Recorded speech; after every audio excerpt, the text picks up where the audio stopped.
Hi friends, welcome back to സാക്സ് varieties. ഞാനിപ്പോൾ ഉള്ളത് നമ്മുടെ രാജ്ഘട്ടിൽ, നമ്മളെ മഹാത്മാഗാന്ധിൻ്റെ സമാധി സ്ഥലത്താണുള്ളത്.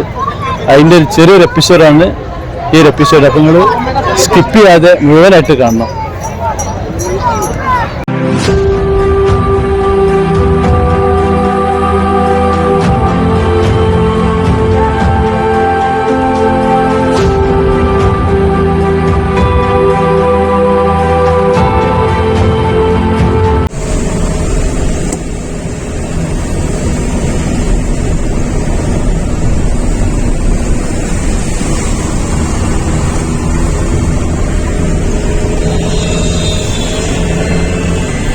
രാജ്ഘട്ടിലേക്കാണ് പോകുന്നത്. രാജ്ഘട്ട് എന്ന് പറഞ്ഞിട്ടുണ്ടെങ്കിൽ നമ്മുടെ മഹാത്മാഗാന്ധിയുടെ സ്മാരക കാര്യങ്ങളൊക്കെ ഉള്ള ഭാഗമാണ്. ഇവിടെയൊക്കെ ഇപ്പോൾ കൺസ്ട്രക്ഷൻ്റെ വർക്ക് നടക്കുന്നുണ്ട് ഡൽഹിയിൽ. അപ്പോൾ അവിടേക്ക് കുത്തുബ് മിനാറിൻ്റെ അവിടെ നിന്ന് ഇങ്ങനെ മടങ്ങിയിട്ട് അങ്ങനെയായിട്ട് പോവുകയാണ്. ഏകദേശം ഒരു ദിവസം തന്നെ മൊത്തം രാവിലെ മുതൽ വൈകുന്നേരം വരെ ഒന്ന് സ്പീഡിൽ കറങ്ങി കാണുന്ന ഭാഗം തന്നെ ഉള്ളൂ ഡൽഹിയിലുള്ളത്. മഴപ്പോഴും ചാരിക്കൊണ്ടിരിക്കുന്നുണ്ട്. ഇവിടുന്ന് കുറച്ചങ്ങോട്ട് പോകണം രാജ്ഘട്ടിൽ. അവിടെ ചെക്കിങ് കാര്യങ്ങളൊക്കെ ഉണ്ട് ആ ഭാഗത്ത്. നമ്മുടെ മുഖ്യമന്ത്രി കെജ്രിവാളില്ലേ, ഇവിടുത്തെ നിയമസഭയും കാര്യങ്ങളൊക്കെയാണ് ഈ കാണുന്നത്, ഈ ഭാഗത്തുള്ളത്. ഇതൊരു വലിയൊരു ഏരിയയാണ്. ഞാൻ നേരത്തെ പറഞ്ഞ പോലെ ഒരു ദിവസം കംപ്ലീറ്റ് കറങ്ങി കാണാനുള്ളൂ ഡൽഹി മൊത്തം. പിന്നെ 2 ദിവസമായി കഴിഞ്ഞാൽ റിലാക്സ് ആയിട്ട് കാണുകയും ചെയ്യാം.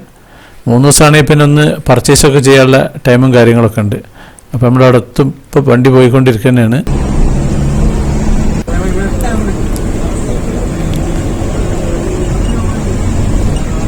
ഇപ്പം നമ്മുടെ വണ്ടി രാജ്ഘട്ടിൻ്റെ അതിൻ്റെ ഉള്ളിലുള്ള പാർക്കിംഗ് ഉണ്ട്. ആ പാർക്കിംഗ് ഏരിയയിലേക്ക് കിടക്കുകയാണ്. ഇനി ഇവിടെ വണ്ടി പാർക്ക് ചെയ്തിട്ട് വേണം അങ്ങോട്ട് പോകാൻ. പാർക്ക് ചെയ്തിട്ട് അങ്ങോട്ട് നടന്നു പോകണം. ഓട്ടോറിക്ഷയ്ക്കാണെങ്കിൽ നമുക്ക് മെയിൻ ഗേറ്റിൻ്റെ അവിടെ ഇറങ്ങാം, എന്നിട്ട് അവരുണ്ടെന്ന് പാർക്ക് ചെയ്തിട്ടോളും. ഇതിലെങ്ങനെ അങ്ങോട്ട് പോകണം ഇനി. അപ്പം ഇനി നമുക്ക് ഇവിടുത്തെ കാഴ്ചകളൊക്കെ അങ്ങനെ കാണാം. ഈ ഒരു ഭാഗത്താണ് ടോയ്ലറ്റും കാര്യങ്ങളൊക്കെ ഉള്ളത്, സ്ത്രീകളതും പുരുഷന്മാരും ഒക്കെ ഉള്ളത്.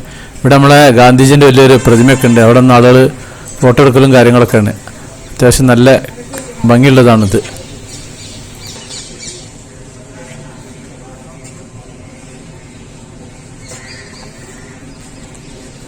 ഈ രാജ്ഘട്ട് എന്നുള്ള പേരിൽ വേറെയും കുറേ സംഭവങ്ങളുണ്ട് ഇന്ത്യയിൽ തന്നെ. അത് രാജ്ഘട്ട് ഗോരഖ്പൂരിലുണ്ട്. അവിടെ രാംപ്രസാദ് ബിസ്മിലിനെ സംസ്കരിച്ച സ്ഥലമാണത്.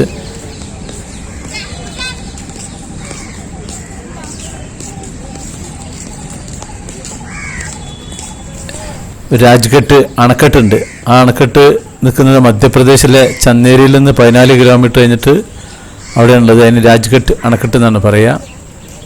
പിന്നെ നേപ്പാളിലുണ്ട് ഇതുപോലെ രാജ്ഘട്ട് ജനക്പൂർ എന്നുണ്ടല്ലോ. അത് നേപ്പാളിലൊരു ഗ്രാമവികസന സമിതിയാണത്.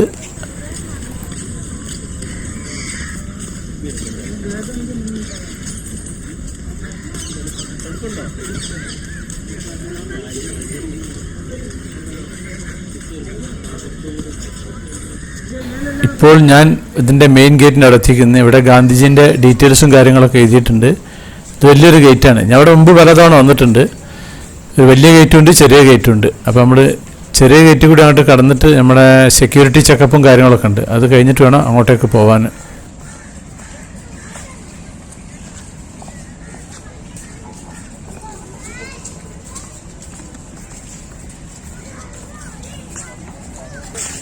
അപ്പോൾ ഞാൻ അകത്തേക്ക് കയറുകയാണ് ഈ ചെറിയ ഗേറ്റിലൂടെ. ഇവിടെയാണ് നമ്മുടെ സെക്യൂരിറ്റി ചെക്കപ്പ്.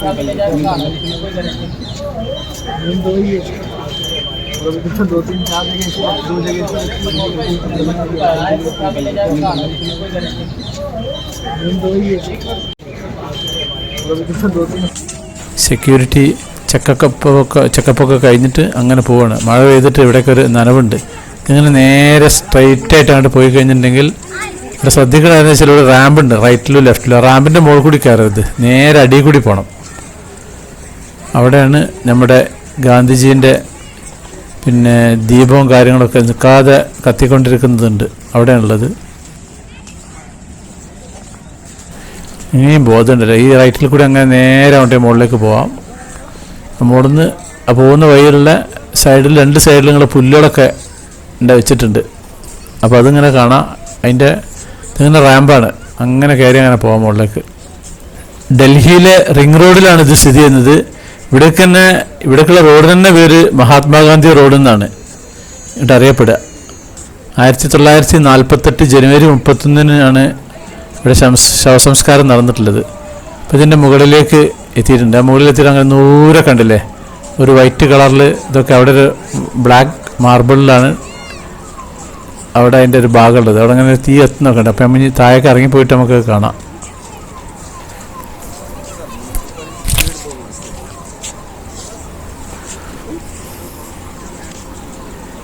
ഇതാണ് ആ ഭാഗം. ഇത് കുറച്ച് ആൾക്കാർ നടന്നു വരുന്നുണ്ടല്ലേ. അപ്പോൾ നമ്മളൊക്കെ റാമ്പിൻ്റെ അടിയിൽ കൂടി അങ്ങനെ പോയി കഴിഞ്ഞാൽ അവിടേക്ക് എത്താം. പിന്നെ ഇതിലേ ഇങ്ങനെ വന്നിട്ട് ഇങ്ങനെ താഴത്തേക്ക് ഇറങ്ങാം.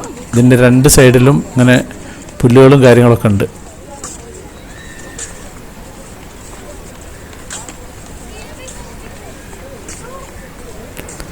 മഴ ആയതുകൊണ്ട് നല്ല തണുപ്പും കാര്യങ്ങളൊക്കെ ഉണ്ട്. ചൂടായി കഴിഞ്ഞാൽ ഭയങ്കര ചൂടാണ് ഡൽഹിയിൽ, താങ്ങാൻ പറ്റൂല, ഇത്രയ്ക്കും ചൂടാണ്. ഇങ്ങനെ വന്നിട്ടുണ്ടല്ലേ, ഇങ്ങനെ വന്നിട്ട് ഈ 2 ലെഫ്റ്റിലും റൈറ്റിലും ഓരോ റാമ്പുണ്ട്. അതിൽ കൂടി പോയിട്ട് അതിൽ കൂടി ഇറങ്ങാം. അപ്പോൾ ഇറങ്ങലൊക്കെ ഒന്നുകൂടി ചെയ്താലും കുഴപ്പമൊന്നുമില്ല. ഇനി ഇതിൻ്റെ അടിയിലൂടെ അങ്ങനെ പോകണം. മുമ്പോടെ നമ്മുടെ ഇതിൻ്റെ ആ ഒരു ആർച്ച് ഉണ്ടല്ലോ, അതുവരെയുള്ള ചെരുപ്പിടാൻ പറ്റുക. ഇപ്പോഴും അങ്ങനെ തന്നെ ആയിരിക്കും എന്ന് വിചാരിക്കുന്നത്. കണ്ടില്ലേ, ഇവിടെ ചെരുപ്പൊക്കെ സൂക്ഷിച്ച് വെക്കുന്ന റാക്കും കാര്യങ്ങളൊക്കെ ഉണ്ട്. ഇതിനുള്ളിൽ വെക്കുക. പിന്നെ അങ്ങോട്ടേക്ക് നേരെ അങ്ങോട്ട് നടന്നു പോവുക. അതിൻ്റെ ഒരു ഭാഗമാണ്. ഇവിടെ പൈസയൊന്നും കൊടുക്കൊന്നും വേണ്ട, ഫ്രീ ആണ്. പൈസ വാങ്ങി നിൽക്കുന്ന ആൾക്കാർ ഇതിൻ്റെ പുറത്ത് സൈഡിലുണ്ട്. അവർക്ക് വേണമെങ്കിൽ 5 രൂപ എടുത്ത് ഇതുപോലെ സൂക്ഷിക്കുന്ന സംഭവമുണ്ട്. ഇതിപ്പോൾ ഇതിലെ അങ്ങനെ നേരെ അങ്ങോട്ട് പോവുക. നമ്മുടെ ഗാന്ധിജിക്ക് ശേഷം പിന്നെ ജവഹർലാൽ നെഹ്റു, പിന്നെ ലാൽ ബഹദൂർ ശാസ്ത്രി, ഇന്ദിരാഗാന്ധി, രാജീവ് ഗാന്ധി, ചരൺ സിംഗ്, അടൽ ബിഹാരി വാജ്പേയി ഒക്കെ ഈ ഒരു വലിയൊരു കോമ്പൗണ്ടിലാണ് നിൽക്കുന്നത്. ഇപ്പം നമ്മൾ പോകുന്നത് ഗാന്ധിജീൻ്റെ അങ്ങോട്ടേക്കാണ്. ഈ രാജ്ഘട്ട് എന്ന് പറഞ്ഞിട്ടുണ്ടെങ്കിൽ റോയൽ സ്റ്റെപ്പുകൾ എന്നാണ് അതിൻ്റെ അർത്ഥം. ഈ ഒരു ഇതിലൂടെ അങ്ങനെ പോവുക, പാസേജിലൂടെ അങ്ങനെ പോയി കഴിഞ്ഞിട്ട് ആ വൈറ്റ് കളർ ഭാഗത്താണ് നമ്മുടെ മഹാത്മാഗാന്ധിയുടെ സമാധി സ്ഥലമുള്ളത്. ചെന്നൈയിലോ കണ്ടിട്ടില്ലേ, നമ്മളെ ജയലളിതൻ്റെയും MVRൻ്റെ ഒക്കെ, അതിലൊരുപാട് സ്ഥലമുണ്ട് ഇവിടെ.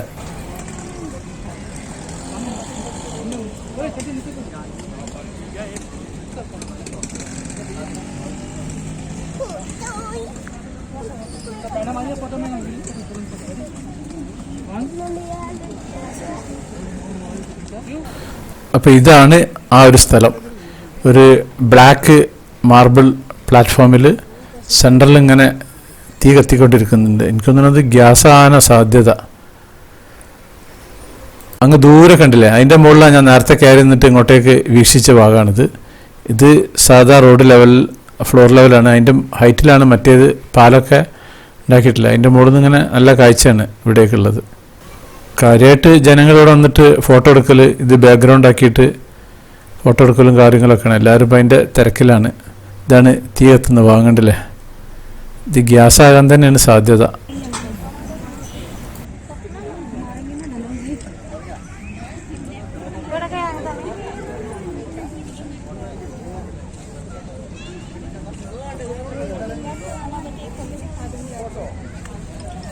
ഞാൻ നേരത്തെ പറഞ്ഞില്ലേ, രാജ്ഘട്ട്, രാജകീയ റോയൽ സ്റ്റെപ്പുകൾ എന്നൊക്കെയാണ് ഇതിൻ്റെ അർത്ഥം. പഴയ ഡൽഹിയിലെ ഷാജഹാനാബാദിലാണ്, കിഴക്ക് യമുന നദിയുടെ പടിഞ്ഞാറൻ തീരത്ത് ഒരു ചരിത്രപ്രധാനമുള്ളൊരു ഭാഗമാണ്. എങ്ങനെയാണ് ഇതിന് രാജ്ഘട്ട് എന്നുള്ള പേര് വന്നിട്ടുള്ളത് ഈ ഒരു ഭാഗത്തിന്? 1948 ജനുവരി 31 നമ്മുടെ മഹാത്മാഗാന്ധിയുടെ ഭൗതികാവശിഷ്ടങ്ങൾ സംസ്കരിച്ച സ്ഥലമാണ്. അങ്ങനെ ആദ്യത്തെ സ്മാരകം സമർപ്പിച്ചത് ഇവിടെ ഒരു കറുത്ത മാർബിൾ പ്ലാറ്റ്ഫോമിലാണ് ഞാൻ പറഞ്ഞില്ലേ.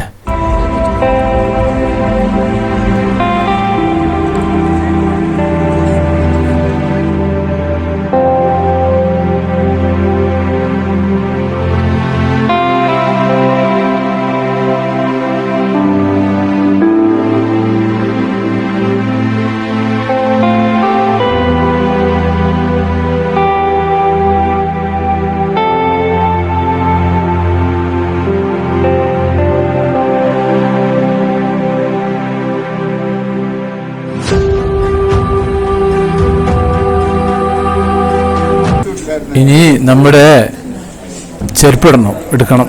ആ ഒരു സ്ഥലത്ത് എത്തിക്കുന്നത് ഈ ഒരു ഭാഗമാണത്. ചെരുപ്പിടാൻ മറന്നിട്ട് ആരും പോവില്ല. ഞാൻ മഴ ആയതുകൊണ്ട് ഷൂ ഒഴിവാക്കിയിട്ട് ചെരുപ്പായിട്ടിട്ടുള്ളത്. അപ്പോൾ നമ്മുടെ ചെരുപ്പാണ് ഈ റാക്കിലുള്ളത്. അപ്പോൾ അത് ഞാൻ ഇങ്ങോട്ട് എടുക്കുകയാണ്. പിന്നെ ഇവിടെ കട്ടയൊക്കെ വിരിച്ചുകൊണ്ട് നല്ല സുഖമാണ്. മഴ ആയതുകൊണ്ടും പുല്ലിലിരിക്കുകയാണെങ്കിൽ മാത്രമേ ഉള്ളൂ കുറച്ച് വെള്ളം തട്ടുക, അല്ലെങ്കിൽ പ്രശ്നമൊന്നുമില്ല. കാരണം അവിടെ പുല്ലിൽ പിരിക്കേണ്ട ആവശ്യമില്ല. അപ്പോൾ ഞങ്ങൾ നേരെ അടുത്ത ലൊക്കേഷനിലേക്ക് പോവാണ്. ഇതിൻ്റെ അടുത്ത് തന്നെ നടക്കുന്ന ദൂരം തന്നെ ഉള്ളത്.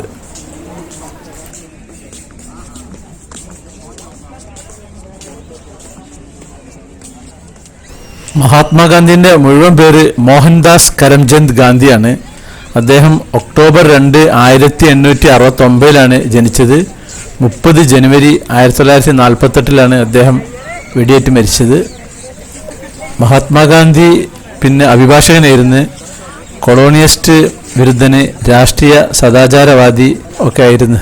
ഗുജറാത്തിലെ പോർബന്ദർ എന്ന് പറഞ്ഞ സ്ഥലത്താണ് അദ്ദേഹത്തിൻ്റെ ജന്മസ്ഥലം.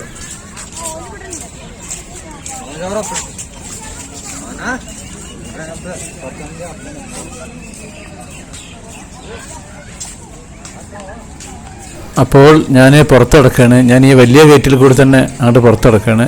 പുറത്തിറക്കുന്നതിന് പ്രശ്നമൊന്നും വലിയ ഗേറ്റ് കൂടി പോകുന്നതിനൊന്നും. അപ്പോൾ ഈ ഒരു എപ്പിസോഡ് ഞാനിവിടെ നിർത്തുകയാണ്. അപ്പം ഞാൻ ഡോറ് ക്ലോസ് ചെയ്യാണ്. ഇതാണ് ഇതിൻ്റെ മെയിൻ ഭാഗം. നമ്മളെ ബസ്സിൽ നിന്നുള്ള കാഴ്ച എങ്ങനെയാണ് ഉണ്ടല്ലേ? ഈ ഒരു നീളം അങ്ങ് നീളത്തിൽ കണ്ടില്ലേ? ഇവിടെ ഇങ്ങനെ രാജ്ഘട്ട് എന്നൊക്കെ എഴുതി ഉള്ള ഭാഗമാണ്. അപ്പോൾ നമ്മുടെ സാക്സ് വെറൈറ്റീസ് ചാനൽ നിങ്ങൾ ആദ്യമായിട്ട് കാണുന്നവരാണെങ്കിൽ അത് സബ്സ്ക്രൈബ് ചെയ്യാൻ മറക്കരുത്. പിന്നെ അതുപോലെ ലൈക്ക് ചെയ്യാൻ മറക്കരുത്, കമൻറ്റ് ചെയ്യാൻ മറക്കരുത്, ഷെയർ ചെയ്യാനും മറക്കരുത്. എന്നാൽ താങ്ക് യു.